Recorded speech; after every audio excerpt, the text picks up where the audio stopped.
A paz do Senhor Jesus, meus irmãos e minhas irmãs. Estamos aqui hoje reunidos para mais uma lição, a lição de número 8, cujo tema é o avivamento espiritual no mundo. Essa lição que faz parte aqui dessa apostila do primeiro trimestre de 2023, cujo tema é Aviva a tua obra. Vamos ter o texto áureo que se encontra em Ezequiel 47:5, que diz: E mediu mais 1000, e era um ribeiro que eu não podia atravessar, porque as águas eram profundas, águas que se deviam passar a nado, ribeiro pelo qual não se podia passar. A verdade prática diz: somente por intermédio do movimento do Espírito Santo, o mundo pode experimentar o verdadeiro avivamento espiritual. Irmãos, o texto base aqui dessa lição de hoje é Ezequiel 37, do versículo 7 ao 10, e Ezequiel 47, do versículo 1 ao 5 e versículo 9. Entrando aqui, irmãos, nessa introdução, essa aula de hoje ela pega duas bases, duas lições bases de dois textos do Antigo Testamento, porém do mesmo profeta, que é Ezequiel 37 e Ezequiel 47. Aqui em Ezequiel 37 e 47, nós vamos ver um simbolismo, da obra que o Espírito Santo realiza na vida das pessoas. Em Ezequiel 37, nós vamos ver o vale de ossos secos. E pela palavra de Deus, pelo decreto de Deus, aqueles ossos têm vida, ganham forma, Eles eram mortos, mas reviveram.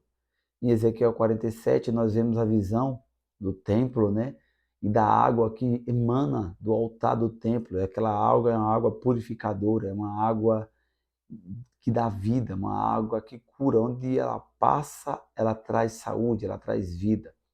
E aqui é um paralelo, é um simbolismo, da obra do Espírito Santo, do avivamento quando Deus traz na vida de uma pessoa. Ezequiel 37 e 47 traz para nós esse simbolismo. Entrando aqui no primeiro tópico da lição, o avivamento no tempo de Ezequiel, vamos ter três subtópicos nesse primeiro tópico. O primeiro é calamidade e restauração de Israel. Nesse primeiro subtópico aqui, a calamidade e restauração de Israel, vamos ver que o profeta Ezequiel ele alertou o povo a respeito dos duros juízos de Deus contra a desobediência e a apostasia de Israel. Quem estudou o semestre anterior, no finalzinho de 2022, nós estudamos o livro de Ezequiel. Quando nós estudamos o livro de Ezequiel, nós vamos se deparar com um Israel apóstata, um Israel que não era mais aquela Israel do início, que obedecia a Deus, Um Israel durante um período que servia a Deus em espírito e verdade. Não era o Israel dos dias de Josué, quando estava forte na direção de Josué. Não era Israel que estava sobre os dias que Davi reinou com integridade, quando ele não caiu em pecado. Mas era um Israel apóstata, um Israel que tinha se contaminado com as nações ao seu redor. Um Israel que estava caminhando num caminho fora da vontade do Senhor. E quando nós estudamos a respeito do livro de Ezequiel, nós vemos que o profeta Ezequiel, cujo estava um futuro traçado por ele para ser um sacerdote, aonde Deus o chama, O chama para ser profeta. E Ezequiel, irmãos, ele foi levado cativo para a Babilônia. E naquele cenário na Babilônia, habitando ali numa região na Babilônia, Deus leva o profeta em espírito e mostra para eles as abominações praticadas dentro do templo. E Deus mostra para ele que estaria juízo.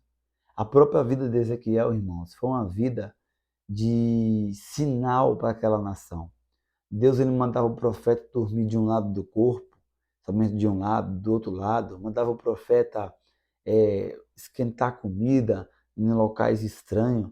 Mandava o profeta fazer várias coisas, até que uma das últimas coisas que Deus fez o profeta fazer foi ele não prantear, não chorar na morte da sua esposa. Deus disse ao profeta Ezequiel que tiraria a sua esposa, mas não era para ele chorar, não era para ele estar de luto, não era para ele fazer nada, ficar normal, porque ele serviria de sinal, irmão, para todo Israel, para todo Judá, para todos aqueles cativos que estavam lá. Então o profeta Ezequiel, ele foi levantado por Deus para pregar, né? Durante aqueles dias ali de calamidade, né? O profeta Ezequiel, ele foi usado por Deus para pregar um juízo, mas também para anunciar que Deus restauraria aquele povo, que Deus ele faria aquele povo sair daquela situação. Mas antes ele ia passar aquele povo, irmãos, dentro da fornalha.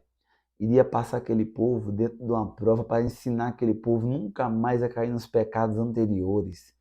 E essa lição aquele povo aprendeu, irmãos. Você não vê mais nunca no Novo Testamento Israel cair no pecado de, vamos dizer assim, da forma que eles caíram de idolatria, da forma que eles viveram. Aqui no segundo subtópico, ainda sobre o avivamento no tempo de Ezequiel, nós vemos o simbolismo do vale de ossos secos. O profeta Ezequiel ele recebe uma visão, né, a respeito do Vale de Ossos Secos. Essa visão era uma representação do estado espiritual do povo de Israel. Estava o quê? Morto diante de Deus. Ossos sequíssimos. Uma multidão que por ela mesma não se levantava, que por ela mesma não teria outro jeito, não teria uma forma de sair daquela situação. Mas Deus, irmãos, ele usa o profeta Ezequiel, né? E o profeta Ezequiel ali, diante desse cenário do Vale dos Ossos Secos, está lá em Ezequiel 37, versículo 4 e 5, você vê que Deus faz uma pergunta ao profeta, esses ossos podem reviver? O profeta responde a Deus, né? Tu sabes, Senhor Jeová, tu o sabes. E Deus manda o profeta profetizar, profetiza sobre esses ossos, Ezequiel, profetiza, né? E ele profetizou, né? Conforme ele mesmo relata, Ezequiel, a Bíblia diz que eu profetizei como ele me deu ordem. Então o Espírito entrou neles e viveram e se puseram em pé, um exército grande e extremo. E isso aqui, irmão, o Vale de Ossos Secos é um simbolismo do avivamento que Deus traz sobre a vida daqueles que não conhecem a Cristo, que estão perdidos na droga, que estão perdidos no alcoolismo, que estão perdidos na prostituição, que estão perdidos no mundo do crime, que estão perdidos, irmão, e entregues à perdição, pessoas mortas, pessoas que a sociedade já abandonou, né? Pode usar de simbolismo aqui aquele demoniado de Gadara no Novo Testamento, que estava perdido, foi largado pela família, foi esquecido pela sociedade, foi abandonado para morrer no meio de túmulos, morando sozinho, ruivando, se cortando, estava perdido. Mas, irmãos, Deus, Jesus foi ao encontro daquele homem, libertou, o avivamento foi sobre a vida dele. Trouxe vida, avivamento é trazer vida ao que estava morto, é trazer um caminho ao que estava perdido, é trazer visão ao que estava cego, é trazer uma direção àquele que não tinha direção, é trazer um sentido da vida para aquele que não tinha sentido para a sua vida, irmão. Avivamento é isso, é trazer a Cristo para a vida das pessoas. Terceiro subtópico aqui do primeiro tópico ainda, sobre o avivamento no tempo de Ezequiel, nós vamos ver os rios das águas purificadoras. No capítulo 47, o profeta Ezequiel viu um homem que possuía um cordel de medir nas mãos, com o qual mediu uma distância de 1.000 côvados, que é 450 metros, e fez o profeta passar pelas águas que chegavam em seus tornozelos. A cada etapa de 1.000 côvados, o profeta Ezequiel andava nas águas do rio, pelos joelhos, pelos lombos e por fim a nado. Ele já se sentia mais distante do solo. Era um rio que causava muita produção na agricultura, piscicultura e daria vida em tudo por onde passasse. Era o grandioso avivamento que Israel haveria de experimentar pela misericórdia de Deus.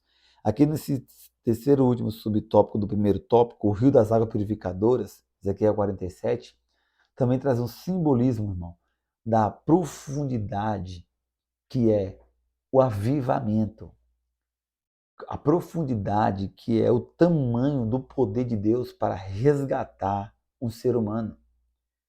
É tão grande que eu e você não conseguimos compreender, não conseguimos conter dentro de nós, irmão. O poder do avivamento de Deus, o poder da obra santificadora, o poder da obra redentora do avivamento ele tem o poder de alcançar os quatro cantos do mundo, irmão. Ele tem o poder de ir buscar o mais pecador. Ele tem o poder de alcançar o mais miserável homem. Ele tem o poder de resgatar aquele que está na profundeza do inferno, no simbolismo da pessoa perdida. Então, o simbolismo aqui dessa água, né? Primeiro que nos ensina que ela vem de Deus, avivamento. A transformação, a salvação não vem do homem, não vem da instituição, ela vem do altar de Deus. Deus é o autor da obra. Deus é aquele que faz a obra. Deus é aquele que traz a cura. Então, essa água purificadora, ela traz vida, né? Você vê Ezequiel 47, essa água ela emana do altar, ela vem trazendo vida, até cair no mar morto, né? O simbolismo estou estudando essa palavra, cai no mar morto onde tem sal, né? Aquele local não tem vida, tem sal. E essa passagem de Ezequiel 47, ela traz um simbolismo tanto espiritual como cultural também, essa passagem de Ezequiel 47. Pois você vê hoje em dia, está se cumprindo essa profecia na parte cultural também. Aquele mar morto, onde não tem vida, já tem locais que está dando peixe, né? Segundo estudos, daqui a um tempo vai virar água doce, será uma água potável, poderá ser bebida. Então você vê que é o poder de Deus agindo, tanto no mundo espiritual como no mundo material também, cultural, irmão. Então essas águas purificadoras é o que o Espírito Santo faz, né? A água da vida, nosso Senhor Jesus Cristo, né? Ele no diálogo com a mulher samaritana, ele oferece a água da vida para aquela mulher, né? A salvação, a transformação. E aquela mulher bebeu dessa água. Bebeu que ela se transformou, ela deixou o cântaro e foi anunciar na cidade tudo que Jesus fez pela vida dela. Entrando aqui agora, irmão, no segundo tópico aqui ainda sobre Ezequiel, os avivamentos, os grandes avivamentos no mundo. Aqui eu queria compartilhar com os irmãos um estudo, eu busquei na internet, né, os grandes avivamentos no mundo. Primeiro subtópico aqui nós vamos ver na Europa, né, o primeiro. E a gente vamos ver, irmãos, que como foi profetizado em Ezequiel 47 e Ezequiel 37, esse simbolismo, nós vimos também no Novo Testamento, essa obra já aconteceu em muitos locais, está acontecendo hoje em dia nos nossos dias. Na Alemanha, por volta do ano 1722, nós vamos ver um personagem muito interessante aqui, né? É o Conde Zinzendorf, que liderou os morávios, um fervor missionário que se espalhou pelo continente europeu e chegou à América. Esse primeiro personagem, irmãos, aqui desse segundo tópico, que é Zinzendorf, né? Do ano 1722, ele foi um homem levantado por Deus para dar refúgio a milhares de perseguidos religiosos na Europa, alavancando assim a obra missionária tão esquecida naquela época.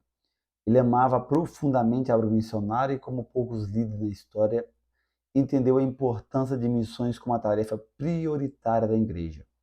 Com seu exemplo, foi capaz de levar a sua comunidade a abraçar o empreendimento missionário, enviando ao longo dos anos mais de 200 missionários para todos os continentes. Zinzendorf nasceu em Dresde, na Saxônia, no dia 26 de maio de 1700, no seio de uma nobre família piedosa de confissão luterana. Seu pai, um alto oficial da corte, faleceu logo após seu nascimento, mas no leito de morte o consagrou à obra do Senhor. Com o novo casamento de sua mãe, ele foi criado por sua avó, a baronesa Henrietta Catarina, uma mulher piedosa que lhe proporcionou a fé viva no Senhor Jesus Cristo. Desde criança, Zinzendorf tinha grande interesse pelas coisas de Deus, como testemunhou mais tarde dizendo: ainda na infância eu amava o Salvador e tive comunhão abundante com ele. Aos 4 anos comecei a buscar sinceramente a Deus e decidi tornar-se um verdadeiro servo de Jesus Cristo. Esse interesse acentuou-se ainda mais quando, aos 10 anos de idade, foi matriculado na escola pietista em Halle, onde foi tremendamente influenciada por esse movimento.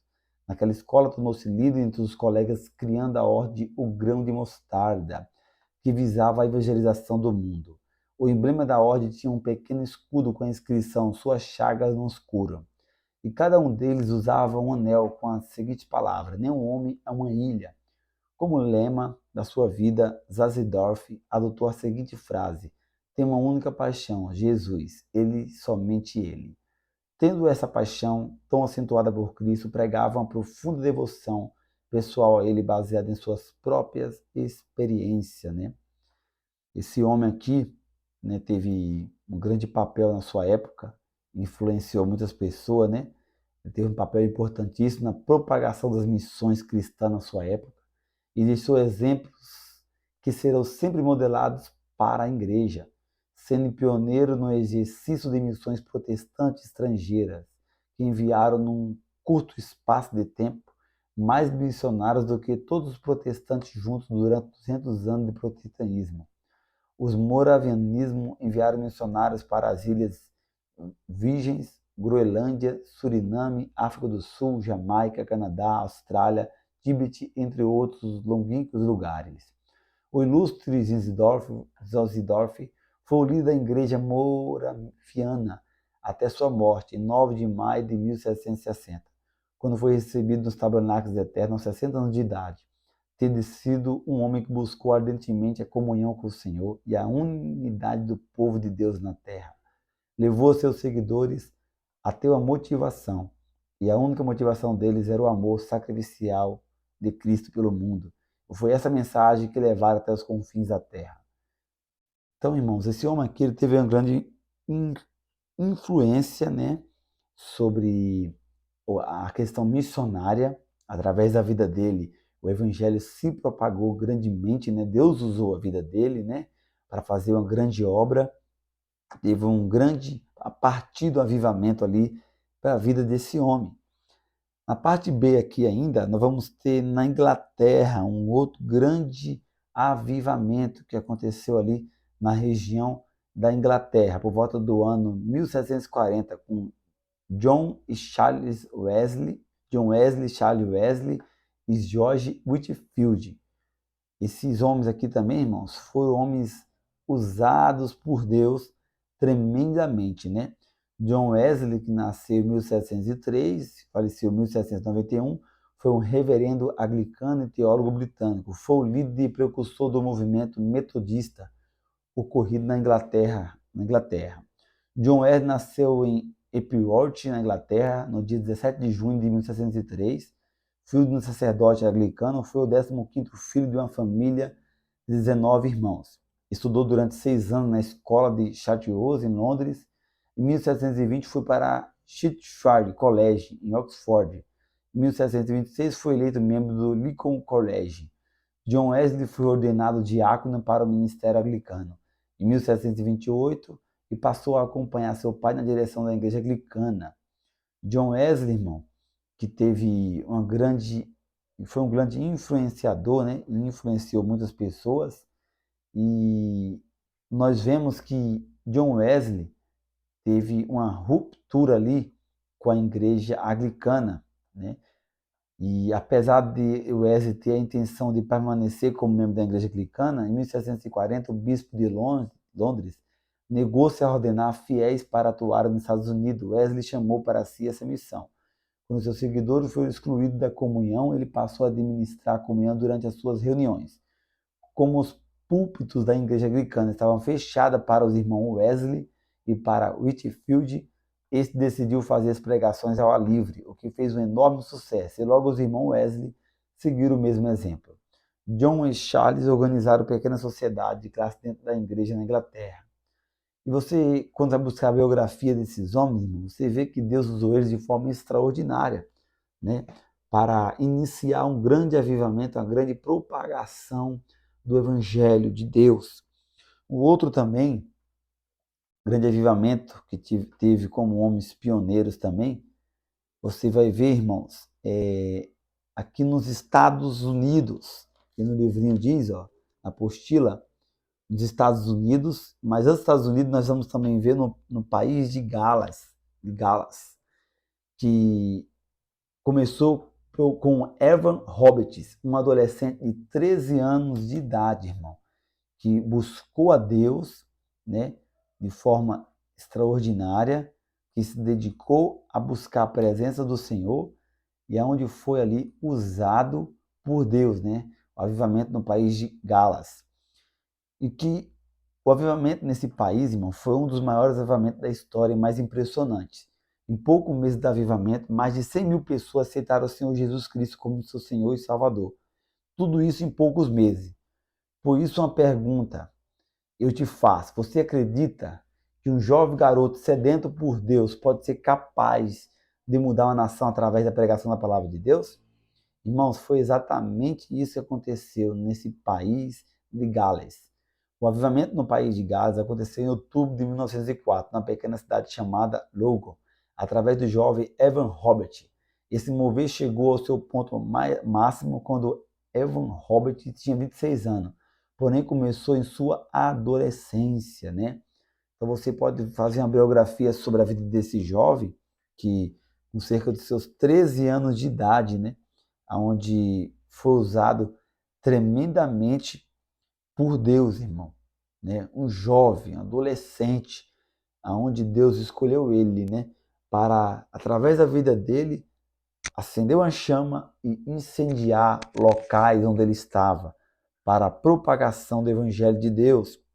E aqui ainda no segundo tópico, sobre os grandes avivamentos no mundo, vamos ver nos Estados Unidos, né? Com Charles Finney. Esse homem aqui também estudei sobre ele. Tem alguns aqui, irmão, você vai ter que estudar e pesquisar, né? Não sou dessa época. Creio que muitos também que vão estar assistindo essa aula também não é dessa época. O próprio livrinho que pede para você estudar sobre a vida desses homens que foram usados por Deus para propagar o evangelho, para incendiar onde eles estavam. Charles Finney, a maior necessidade dos nossos dias é o poder do alto, é uma frase dele. Outra frase também é: o milagre do avivamento é bem semelhante ao de uma colheita de trigo. Ele desce do céu quando crentes heróicos entram na batalha decididos a vencer ou morrer. E se for necessário vencer e morrer, o reino de céu é tomado por esforço, os que se esforçam se apoderam dele. Charles Grandison Finney nasceu no dia 29 de agosto de 1792, um ano após o falecimento de John Wesley, na cidade de Erie, no estado de Connecticut, Estados Unidos. A sua família não era religiosa e o jovem Finney foi criado sem nenhuma formação cristã. Aos 26 anos, ele começou a trabalhar no escritório de advocacia na cidade de Arnes. Frequentou a igreja, apesar de achar que as orações daqueles crentes não estavam sendo respondidas. No dia 10 de outubro de 1821, enquanto ele orava sozinho no matagal, Finney experimentou uma poderosa convenção. Mais tarde, no mesmo dia, ele foi batizado no Espírito Santo, uma experiência que ele relatou na sua biografia, onde você pode puxar na internet essa biografia, a qual ele mesmo relata. Foi mais um pioneiro, mais uma pessoa usada por Deus para dar início a avivamento, para dar início a uma grande obra na sua região e diversas outras regiões. Outro também aqui, irmãos, aqui o terceiro subtópico aqui do tópico número 2, o grande avivamento no mundo, vamos ver raízes do avivamento pentecostal, né? No ano de 1900, Charles Ford Parry, obreiro e leigo pregador itinerante, resolveu fundar o chamado Movimento de Fé Apostólica, com o propósito de preparar obreiros leigos para o evangelizar. Fundou o Instituto Bíblico Bethel College na cidade de Topeka, no Kansas, Estados Unidos. Os alunos estudaram Atos 2 e a partir desse estudo foram batizados no Espírito Santo. A promessa de Atos alcançou a vida daqueles estudantes. Em 1901, em Houston, Texas, o pastor negro, filho de escravo da Louisiana, William Joseph, pertencente a um grupo de santidade Holiness, foi atraído para o movimento da fé apostólica, iniciado por Parma. Ali foi batizado no Espírito Santo com evidência das línguas estranhas. Esse ano de 1901 é considerado o ano inicial do movimento pentecostal moderno. Em 1906, Simon se transferiu para a Califórnia. Ali começou a pregar a mensagem pentecostal na sua própria casa, na Bonnie Brae Street 206. As reuniões atraíram tantas pessoas que o prédio não comportava a todos. Procurando um novo prédio, Simon descobriu um salão retangular que estava abandonado, na rua Azusa, 1312, em Los Angeles, onde fundou a missão evangélica da fé apostólica. Ali começou o denominado avivamento pentecostal do século XX, que impactou o mundo inteiro. Esse aqui da Rua Azusa, irmão, raiz do avivamento pentecostal, que puxa aqui para raízes do verdadeiro avivamento bíblico, né, na Rua Azusa, você consegue ver na internet ou até assistir também, né, tem peças, teatro, falando sobre esse grande avivamento, né, irmãos? Que até hoje ele queima nos 4 cantos do mundo, né? Opera de uma forma extraordinária, né? Mostrando que é Deus, irmão. Deus que é o autor e dono do avivamento. E, por incrível que pareça, irmãos, essa aula, esse semestre falando aqui de avivamento, né? Algo está acontecendo no nosso dia hoje em dia. Não sei se você está acompanhando, mas nesse mês de fevereiro, agora dia 8 de fevereiro de 2023, na faculdade de Ansbury, nos Estados Unidos, está acontecendo hoje ainda, já está indo para mais de 150 horas de culto, um grande mover, irmãos, aonde está tendo convenção, está tendo arrependimento, aonde está tendo salvação e está tendo o operar de Deus, irmãos. Filas estão se fazendo para entrar dentro dessa universidade. E já aconteceu algo semelhante nesse mesmo local, irmão, que foi também dia 3 de fevereiro de 1970, onde essa faculdade também teve o quê? Vamos dizer assim, Deus abriu um pouquinho a janela do céu para nós, irmão. Não que Deus não abra todos os dias, mas eu digo assim, a glória de Deus como se manifestou ali para Moisés, né? A presença de Deus de uma forma fora do comum, aonde não necessita nem mesmo, irmãos, de um apelo, as pessoas vêm até Deus, né? Se converte, vem atraída pelo poder do Espírito Santo de Deus. E você pode ver na internet um vídeo da palavra que iniciou, irmãos, esse avivamento que está acontecendo hoje, né? Nesse dado momento que agora estou gravando esse vídeo, está lá milhares de pessoas, filas para entrar dentro dessa capela para orar, irmãos. A palavra que estava ministrando o pregador era Romanos 12, verso 9. Você vê o vídeo, ele estava falando calmamente, sem nem fora algo do comum. E no final, na oração, ele pediu para as pessoas orar, vir até a sua frente. Naquele momento ali, irmãos, a oração não parou mais. Pessoas orando, pessoas chorando, o Espírito Santo libertando, o Espírito Santo salvando, né? E não tem parado, irmãos. Está há horas e há horas, desde o dia 8 de fevereiro de 2023, até esse momento não parou. Filas e mais filas, pessoas dos outros países estão viajando para lá, irmãos. E quem estava lá, quem está lá e relata, diz que é algo fora do comum. Dizem que a presença de Deus é notória. Só que não está tendo, irmãos, lá o falar em línguas, o rodar, o pular, o cair, o desmaiar, não. Pessoas que estão lá estão falando que pessoas estão chorando, confessando seus pecados, estão querendo Jesus como seu Salvador, uma obra autêntica do poder de Deus agindo lá, irmãos. Então isso é para a glória e honra no nome de Jesus Cristo, né? Que eu e você podemos poder desfrutar e ver, irmãos, com nossos próprios olhos, esse grande mover nos nossos dias hoje em dia também, né? Que Deus ele possa rasgar o céu para mim e para você, irmãos, para nós podermos contemplar essa maravilha, né? Que é o quê? Um avivamento, né?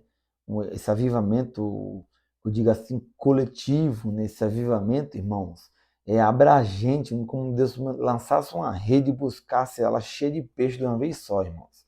Isso é lindo, é tremendo. Só de você ver o vídeo ao vivo lá, tem alguns canais que estão transmitindo, você já sente a presença de Deus. Você já sente a glória de Deus. Aqui no terceiro e último tópico, os avivamentos mudam a história. Temos 2 subtópicos. O primeiro é impactos no mundo e o segundo, a geração depois do desavivamento.